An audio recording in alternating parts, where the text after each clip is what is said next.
Hello, my name is Katie Crow, and for my photo story, I would like to take you on a tour of Mississinewa Reservoir, which is the state park where I work with the DNR during the summertime. So to get started, I've compiled about 10 pictures that I'm really happy with and excited to have on here, just to give you a glimpse of what you would see if you were to come to the park and what you could experience in a day at the reservoir. To start off with, I'll give you a little history. Mississinewa Reservoir was opened in 1966 after the Army Corps of Engineers had actually moved to a town called Somerset and made room to build this reservoir as one of the 3 Upper Wabash flood control reservoirs. When first entering the park, you will come to the gatehouse where you will be greeted by a gate attendant. It is a $5 entrance fee. That's the price for all state parks in Indiana. But that $5 gets you and everyone who's in your car in for the day and gives you access to a lot of wonderful things that Mississinewa has to offer. One of the main attractions at Mississinewa would be the lake. The lake is roughly 3,200 acres. It's one of the larger lakes in north central Indiana, and it offers great opportunities for fishing and any boating and water activities that you would like. Speaking of fishing, there are many popular fishing sites at the reservoir, and this is just one of them.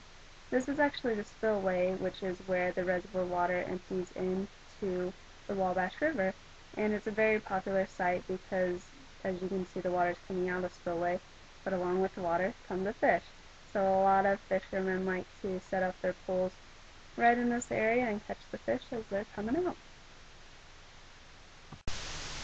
Another spot at the reservoir for good fishing is the Boswick Pond, which you would pass if you were going to the beach or the campground or the disc golf area. And here you can see someone caught a little tiny fish stick out of the Boswick Pond. But the good thing about the little ones is that means that there's bigger ones in there. And this is just an image of an elderly man who is fishing out at the reservoir that day on the Boswick Pond, and it was really cool to get to talk to him for a bit just about his experience at the reservoir. And he was actually there when it opened in 1966 and remembers the pond that he was fishing at being built to. Another popular attraction at Mississinewa is the beach. It's especially popular in the summertime when it was almost 100 degrees last week.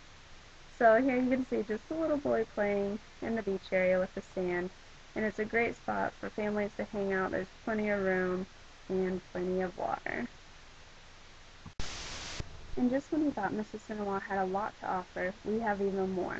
Mississinewa has over 400 campsites, which include electric sites, non-electric sites, and full hookup. And full hookup consists of water, electric, and sewage. And if you ever decide to go camping, you would come to this campground gate where you could register for your site or get directions to your site or even just get information about the campground itself.